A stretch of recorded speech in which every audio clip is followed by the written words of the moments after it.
अस्सलाम वालेकुम स्टूडेंट। मैं सर आतिफ। कॉस्ट अकाउंटिंग का चैप्टर चल रहा है हमारा, cost of goods manufacture statement. First chapter हमारा ये। आज हम एक साथ दो रिक्वायरमेंट पढ़ना सीखेंगे, cost of goods manufacture statement बनाना और इनकम स्टेटमेंट। इससे पहले भी आप इसे कर चुके हैं, लेकिन पहले आपने अलग अलग पढ़ा था। आज एक ही सवाल में हम दोनों रिक्वायरमेंट को फुलफ़िल करना सीखेंगे, ठीक है। तो दो सवाल मैं करवाऊँगा और बाकी तीन सवाल आपने करने हैं, ठीक है। 1 और 2 मैं करवा दूंगा, 3, 4, 5 आपने करने हैं। तो ज़रा इसके स्क्रीनशॉट ले लें आप, फिर हम आगे चलते हैं।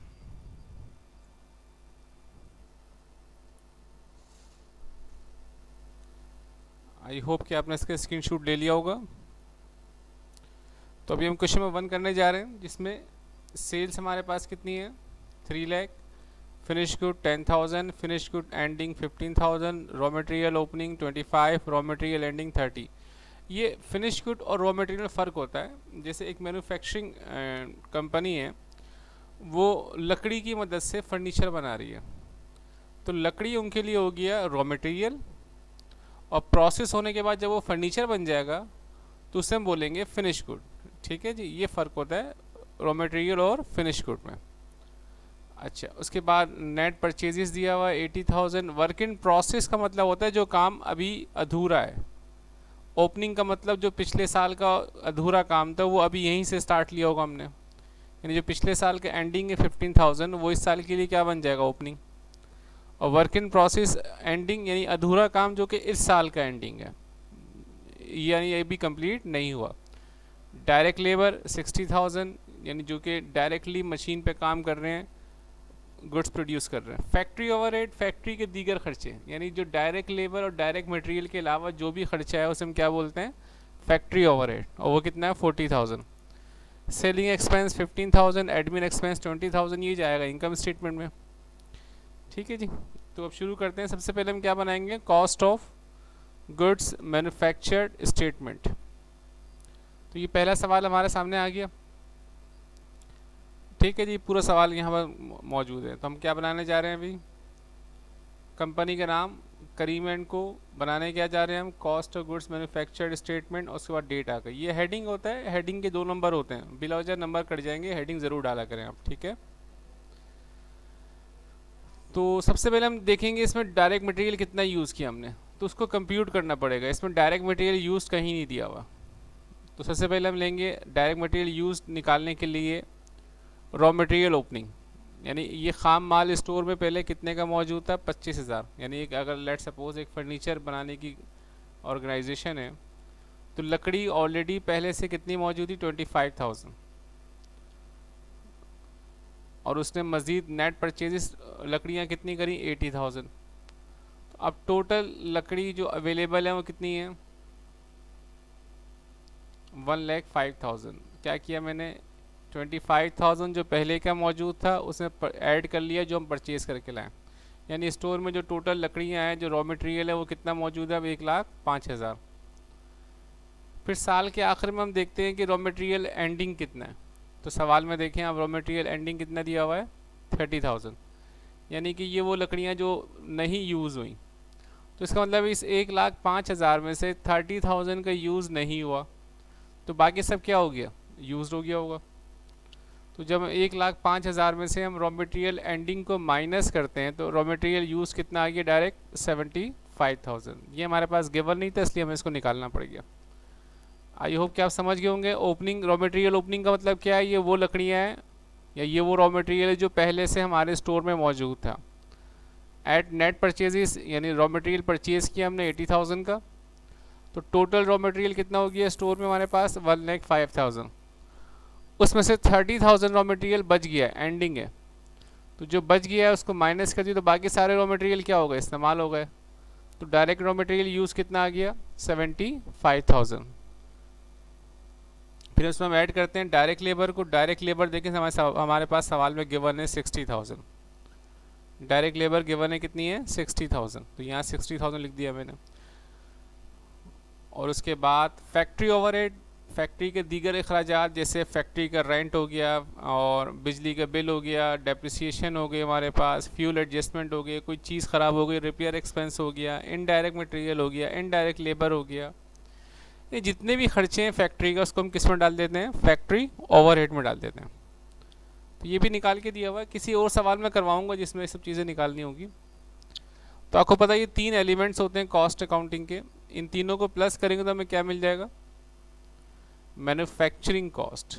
यानी आईएनजी लगा हुआ, मैं आपको बार बार ये बात कह चुका हूँ, मैन्युफैक्चरिंग का मतलब होता है करंट ईयर की कॉस्ट, ठीक है, यानी इस ईयर की कॉस्ट जो इनपुट हुआ है। अब उसमें हम ऐड करते हैं वर्क इन प्रोसेस ओपनिंग।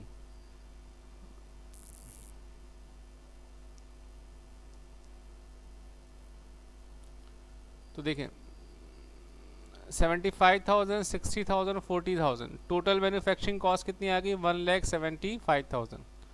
ये तो इस साल की कॉस्ट थी जो हमने पुट करी है प्रोसेस में। और यहाँ work in process opening 15,000। Work in process opening या गुड्स इन प्रोसेस, इन दोनों का मतलब होता है अधूरा काम जो कि कंप्लीट नहीं हुआ था। अब जो पिछले साल कंप्लीट नहीं हुआ था वो लेट्स सपोज ये 2018 है, 2017 का जो एंडिंग होगा वो 2018 के लिए क्या बन गया, ओपनिंग बन गया।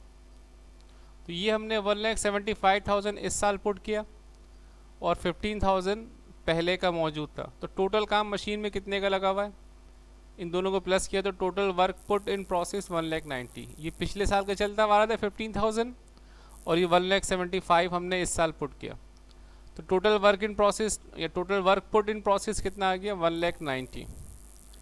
और फिर वर्क इन प्रोसेस एंडिंग कितने दे रहा है, 12,000 दे रहा है। यानी कि ये काम कंप्लीट नहीं हुआ, यानी 2018 जब ख़त्म हुआ है तो ये काम अधूरा चल रहा था 12,000 का।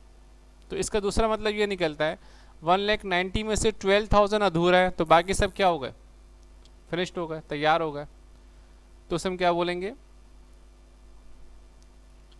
Cost of goods manufactured 1,78,000। 1,90,000 में से 12,000 माइनस किया तो 1,78,000। अब मैन्युफैक्चरिंग में और मैन्युफैक्चर्ड में फ़र्क होता है वर्क इन प्रोसेस का। मैन्युफैक्चरिंग में आप work in process opening add करते हैं और work in process ending less करते हैं तो क्या मिल जाता है, cost of goods manufactured. Cost of goods manufactured को फैक्ट्री कॉस्ट भी कहा जाता है। अच्छा, इसके बाद हम बनाएंगे इनकम स्टेटमेंट, और इनकम स्टेटमेंट मुझे कॉस्ट ऑफ गुड्स मैन्युफैक्चर्ड की ज़रूरत पड़ेगी। 1,78,000 है, ये हम निकाल चुके हैं, इसी सवाल की मदद से बनाएंगे हम इनकम स्टेटमेंट। तो ये जहन में रखिएगा कि कॉस्ट ऑफ गुड्स मैन्युफैक्चर्ड कितना कंप्यूट किया हमने, 1,78,000। ठीक है जी, इसका स्क्रीनशॉट ले लें आप। फिर ये कॉस्ट ऑफ गुड्स मैन्युफैक्चर्ड मुझे इनकम स्टेटमेंट बनाने के लिए भी ज़रूरत होगी।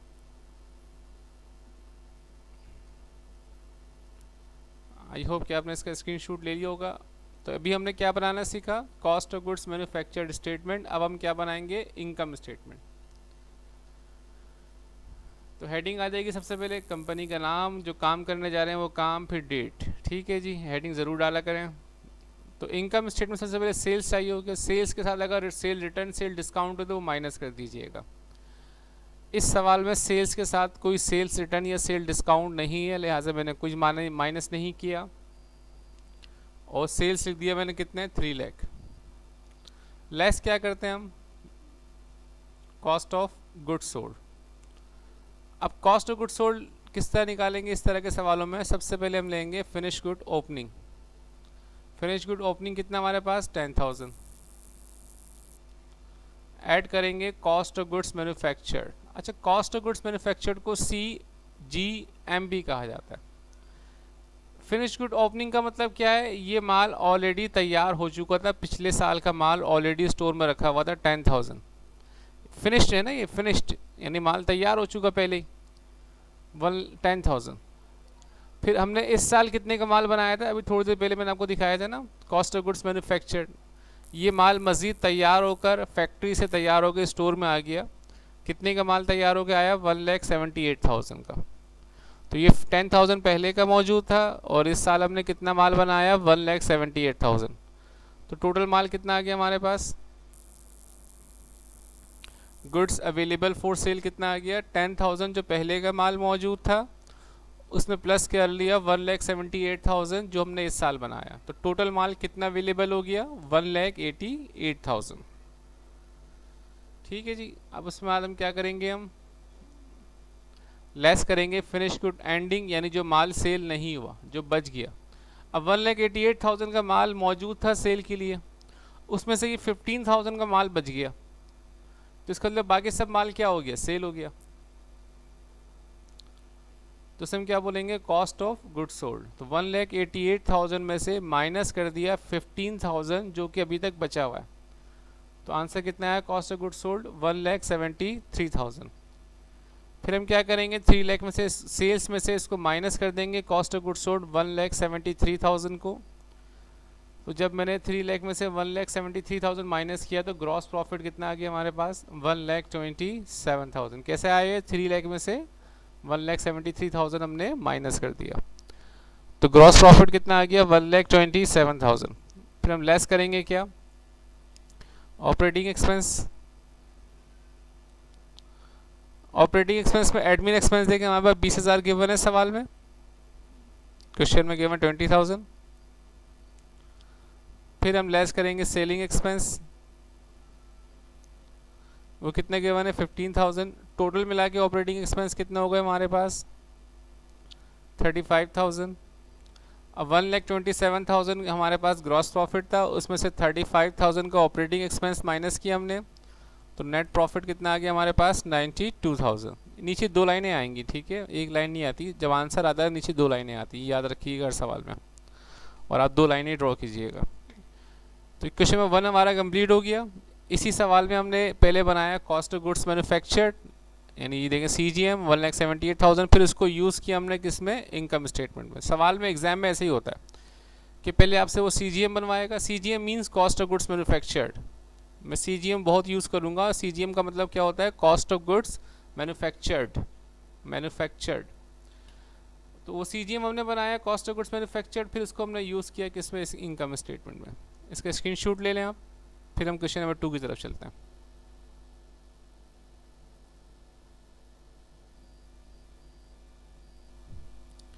आई होप कि आपने ले लिया होगा इसका स्क्रीनशॉट। अब हम स्टार्ट करने जा रहे हैं क्वेश्चन नंबर 2। क्वेश्चन नंबर 2 में सबसे पहले हम क्या बनाएंगे, cost of goods manufactured statement, और फिर उसके बाद जब हम CGM बना लेंगे तो फिर हम बनाएंगे इनकम स्टेटमेंट। तो हेडिंग आएगी, सबसे पहले हम क्या बनाने जा रहे हैं, cost of goods manufactured statement, फिर ये डेट आ गई हमारे पास। तो सबसे पहले मुझे डायरेक्ट मटेरियल यूज़ निकालना है, इसमें डायरेक्ट मटेरियल यूज़ गिवन नहीं है। तो रॉ मटेरियल ओपनिंग कितना दिया हुआ, 30,000। रॉ मटेरियल ओपनिंग का मतलब क्या होता है, जो माल स्टोर में ऑलरेडी मेरे पास मौजूद है पहले से।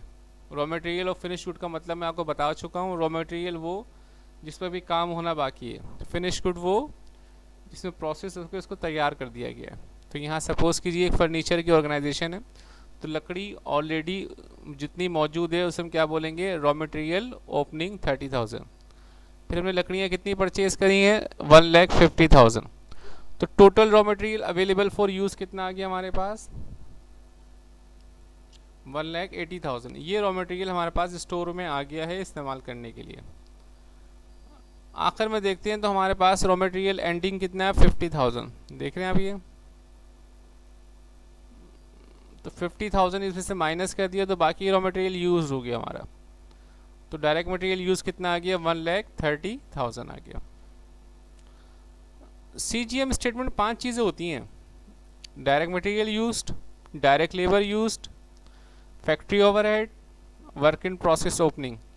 इन चारों को ऐड करते हैं और लेस कर देते हैं वर्क इन प्रोसेस एंडिंग को। ये तरीक़ाकार है CGM का। तो हमने निकाल लिया डायरेक्ट मटेरियल यूज्ड। अब हम देखेंगे डायरेक्ट लेबर। डायरेक्ट लेबर सवाल में गिवन है 1,20,000, ठीक है जी। तो डायरेक्ट लेबर सवाल में जितनी गिवन थी 1,20,000 वो ले ली हमने। फैक्ट्री ओवरहेड भी गिवन है 80,000, वो भी निकालने की ज़रूरत नहीं है हमें। तो फैक्ट्री ओवरहेड भी कितना है, 80,000। यानी ये 3 बड़े एलिमेंट हमारे पास आ गए। इनको प्लस करेंगे तो हमें क्या मिल जाएगा, मैन्युफैक्चरिंग कॉस्ट। तो इन तीनों को हमने प्लस किया। Direct material used 1,30,000, direct labour use 1,20,000, FOH factory overhead को मैं बोलता हूँ FOH 80,000। तो इसमें क्या बोलेंगे, मैन्युफैक्चरिंग कॉस्ट 3,30,000। अब इसमें हम ऐड करते हैं work in process opening. Work in process opening हमारे पास गिवन है तो हमें मिल जाता है total work put in process, फिर हम लेस करते हैं वर्क इन प्रोसेस एंडिंग। तो वर्क इन प्रोसेस ओपनिंग देखो कितनी गिवन है हमारे पास 30,000, तो work in process opening 30,000। Total manufacturing cost 3,30,000 आया था जो हमने इस साल इनपुट किया है। मैन्युफैक्चरिंग का मतलब ही करंट ईयर का होता है। और वर्क इन प्रोसेस ओपनिंग पहले से हमारे पास मशीन में कितने का माल लगा हुआ था, प्रोसेस में था, अधूरा था 30,000। तो टोटल माल या total work put in process कितना आ गया, इन दोनों को प्लस कर लिया 3,60,000, लेस कर दिया वर्क इन प्रोसेस एंडिंग, यानी ये काम अभी भी अधूरा है आखिर में, तो बाकी माल क्या हो गया, तैयार हो गया। तो 3,60,000 में से हमने क्या कर दिया, 25,000 को हमने माइनस कर दिया, तो इसे हम क्या बोलेंगे, कॉस्ट ऑफ गुड्स मैन्युफैक्चर्ड, यानी ये माल तैयार हुआ है। तो कॉस्ट ऑफ गुड्स मैन्युफैक्चर्ड में बेसिकली 5 चीज़ें होती हैं। क्या क्या, direct material used, direct labour used, FOH और वर्क इन प्रोसेस ओपनिंग, इन चारों को तो हम करते हैं ऐड, और लेस किसको करते हैं, वर्क इन प्रोसेस एंडिंग को। तो क्या मिल जाता है मुझे, कॉस्ट ऑफ गुड्स मैन्युफैक्चर्ड। इसको फैक्ट्री कॉस्ट भी कहते हैं, याद रखिएगा जहन में। ठीक है जी, इसके स्क्रीनशॉट ले लें आप।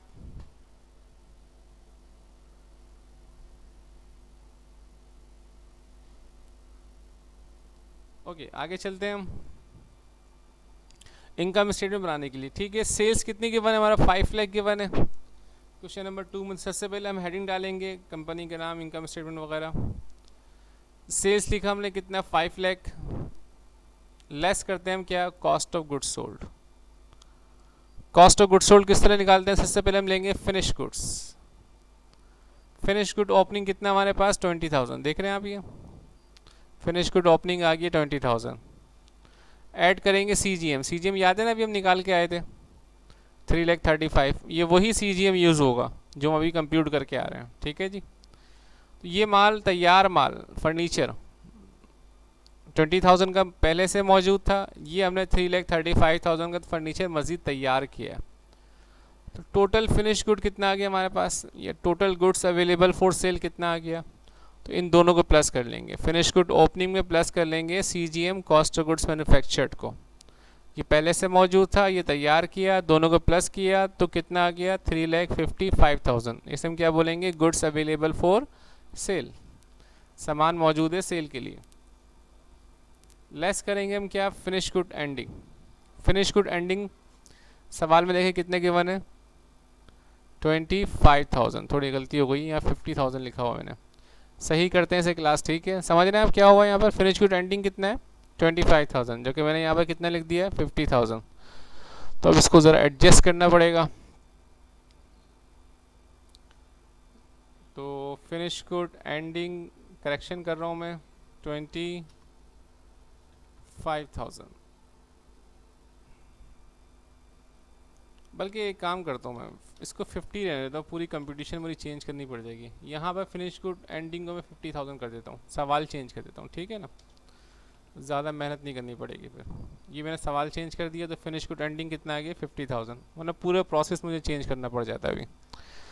तो सवाल को ही मैंने एडिट कर दिया, 50,000 लिख दिया, इसको मैंने सेव किया। ओके जी, तो सबसे पहले हमने क्या लिया था, सेल्स 5 लाख, लेस करेंगे cost of goods sold. Finish good opening कितना आ जाएगा 20,000, ये गिवन है। कॉस्ट ऑफ गुड्स मैन्युफैक्चर्ड हमने अभी थोड़ी देर पहले मालूम किया 3,35,000, तो हमें क्या मिल जाएगा, गुड्स अवेलेबल फॉर सेल 3,55,000 का। फिर लेस करेंगे फिनिश गुड एंडिंग, थोड़ा मसला हो गया, इसको चेंज किया हमने, 50,000 को माइनस किया, तो कॉस्ट ऑफ गुड्स सोल्ड कितना आ गया हमारे पास, 3,05,000 आ गया।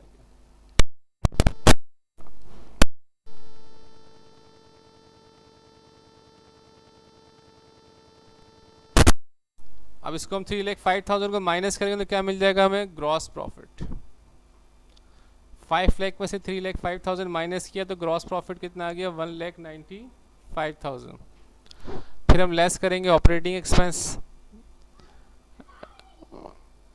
एडमिन एक्सपेंस कितना है 45,000, कितना है 25,000।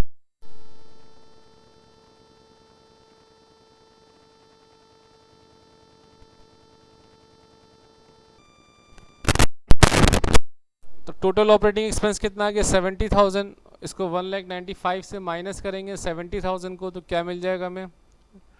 Net profit 1,25,000। आई होप कि आपको समझ में आ गया होगा। इसका स्क्रीनशॉट ले लें आप।